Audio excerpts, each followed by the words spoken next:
thrown off a little bit there, but hope you glad you're well. But another question, a question I had in my mind was, you brace yourself to play this character, Shoyo, and how do you find that inner voice? Like, how do you go through that process? So for Hinata in particular, I feel like a lot of his character is based around like self-improvement and wanting to do better for himself, as well as like bringing out the best in those around him. And I feel like that's kind of been my go-to like mentality throughout trying to become an actor. I'm very much I'm not a very competitive person, so like I try to be as positive as I can, like with some of my peers in the industry, and I try to like bring up those around me and stuff. And I feel like Hinata kind of has that baseline uh character form. On the technical side of things, I feel like Hinata is honestly exactly in my wheelhouse in terms of just like pitch and tone and energy. Hmm. I feel not to like brag or anything, but I feel like one of my strongest suits is doing those like just high energy hyper voices, and I'm very much a tenor, so like I like to play in the tenor range for sure. Oh no, that's amazing. That's amazing. With the movie heavily emphasizing on teamwork and sportsmanship, how did the dynamics work with the voice acting team mirroring the dynamics of the characters in the show? I'm sorry, I got distracted a little bit. There was like a loud thunder. Could you ask that again? Oh no. I wasn't sure if you heard that or not. That's why I made that face. What was the No, no, question that's again? I'm fine. It's all sorry. right. So it, the movie heavily emphasizes on teamwork and sportsmanship. Mhm. So how did the dynamics work with the voice acting team and mirroring that same dynamic with the characters in the show? Yes. So I feel like it was a very collaborative experience, especially with the director, because we were able to take scene by scene and really break down what we wanted to do with the scene, and maybe take lines here and there, make some tweaks here and there.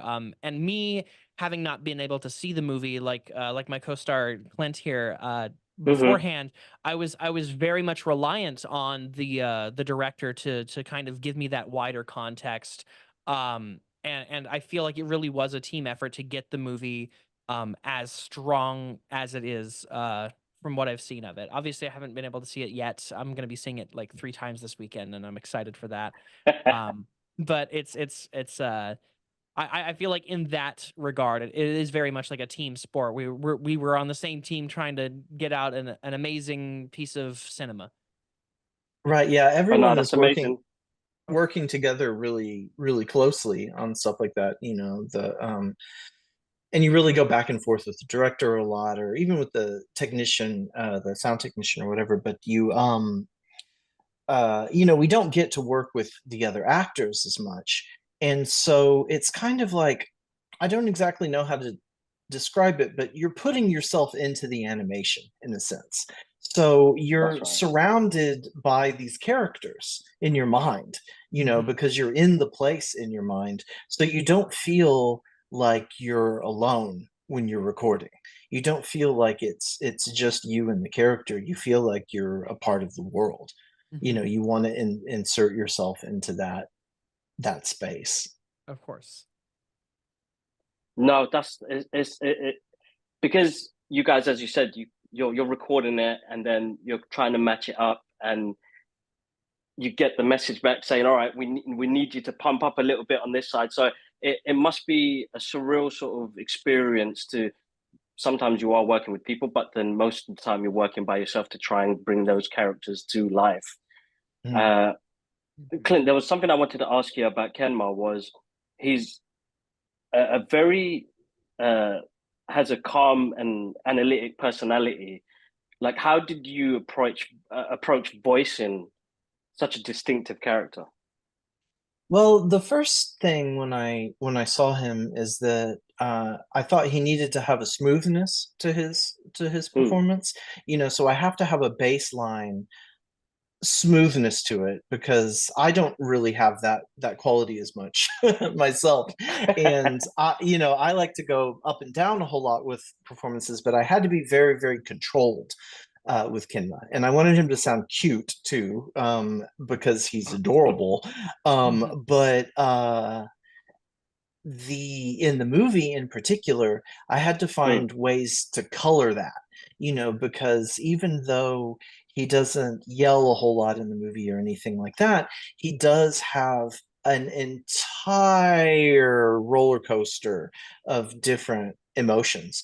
And so I was fortunate to not only be able to watch the movie ahead of time, but also have a long time in between the fourth season and the movie to Mm. really, really think about how I'm going to do this and different ways that I might show all of these different subtle uh, feelings from Kenma. And so I was really, really fortunate that I had the time to sit on that and really play with it a lot. And really fortunate that I had a director that kept urging me to try different things. Oh, make it more sad here, or more soft, Yeah. or with a little anger, or a little regret, or this.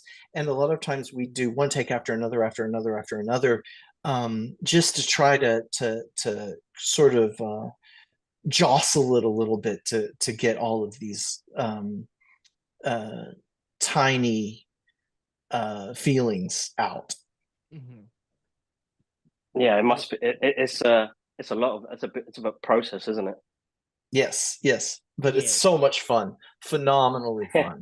And much like Kenma, Hinata does have his same baseline energy, but it Hmm. was also, especially for this film, trying to find those subtle nuances to where we can throw like, well, in this scene, Hinata's like obviously very baseline positive energy all the way throughout, but sometimes it can be like, Yes, that's right. oh, positive curious or positive nagging or like positive, just like it can vary and stuff like that, but like it is those subtle differences that really make it feel like we're fleshing out a character into something more three-dimensional and realistic, Mm. and that's what I love about getting to work on shows like this An and amazing movies. experience. Yeah, and movies as well. Yeah, Yeah. because it has Haiku has a massive fan base, Mhm. and it's a lot of responsibility to take on, and it's a question for both of you when you jump on a project like this, knowing that the fan base is massive, but then your interaction with fans, what has that been like? Um, I knew going into the series back in 2017 that it was a pretty big deal just because I was still going to college at the time, and I would be Wow. walking around like the theater performing arts building or something like that, and there would be like a guy watching Haikyu on his laptop in the lobby and stuff like that, and I'd be like, "Oh, that must be a pretty big show." One of my brothers actually had a Hinata wall scroll before we even did any of this stuff. He was super big into sports Wow. anime. And so when I got cast as Hinata, I texted him first. I was like, "Hey, guess what?" Like without breaking in, like once I was allowed to talk about it, I was like, "Hey, guess what?" And he goes, "No way, that's like my favorite character right now." And so that was exciting. My thing going into projects like that, where I know that it's going to be a big undertaking, is I try my best to make sure I'm giving a performance that I can be proud of, that also matches the intent of the original performance in the original direction, because I know that the reason that the show is as big as it is with the fan base prior to our involvement is because of Hmm. what was already put out there. And so I try my best to be as faithful to that as possible in my performances. And the amount of people that come up to me at conventions um and let me know just how much they loved our work on the show, and hopefully they can get the chance to check out the movie and see some of the amazing work that's been able to that's been put in by the cast and crew. Hopefully they can get a chance to check it out and really see that like we really put our all into this stuff, and we want to try to make sure that it's as good of an experience as possible. At least in my experience at conventions and interacting online, most people seem to be enjoying what we've done with the series. I think Haikyuu in particular was, from a fan perspective, especially challenging or especially stressful, because, like you Hmm. mentioned, it had been out in Japanese for quite a while, and it's Hmm. unusual for that to happen. Usually these days, the dubs follow. They're either at the same time or shortly afterwards, and so That's right. Haikyuu not only had a massive fan base, it had a massive fan base of people who were very familiar with the Japanese, who had spent a lot of time with that. So I think it was a little daunting, um, because of that. And the English version is a little different.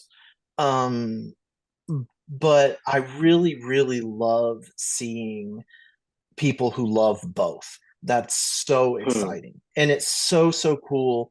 The one advantage to it coming out later is that people got to experience it all over again, and they got to see it in a new way. And so I hope people who watch the movie more than once, and I think if you watch it, you'll want to watch it more than once, Yes. will enjoy it in Japanese and English, whatever their preference is. Try both, because yeah, if you see it twice, watch both of them. I think that'll be a more rich experience. Oh no, definitely. No, it was intense, fun, and full on when we did get to catch it.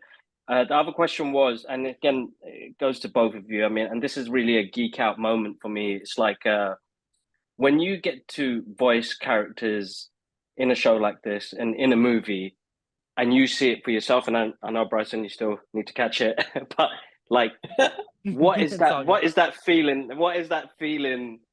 What is that feeling like? Like, bring you back to being a kid to see something like that.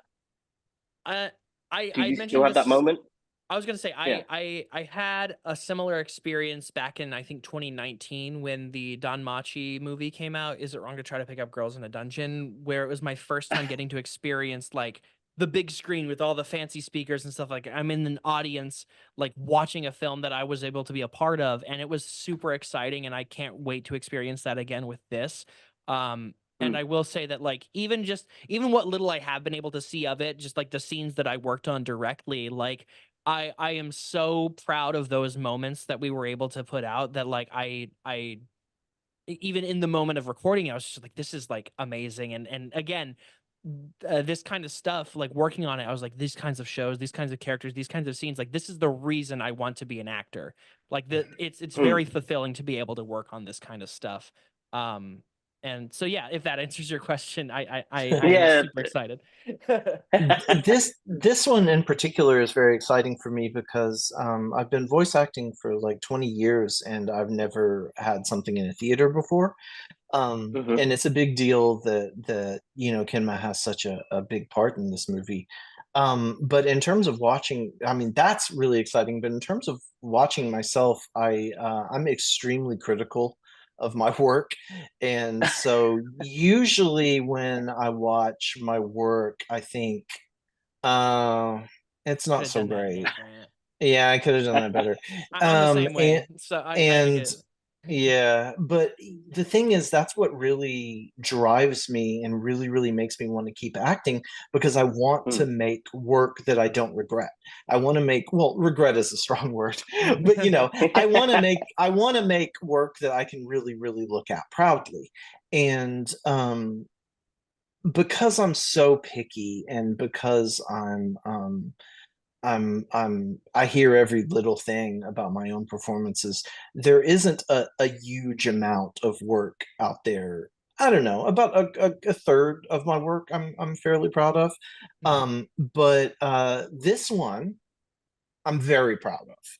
And I'm really, really glad that for the first thing that I've had that's going in a theater for such an important series, I can say, no, I did not only the best I could, but better than I've done in the past. And I don't usually say that. So I'm very, very, very happy about how this one turned out. You guys should be proud.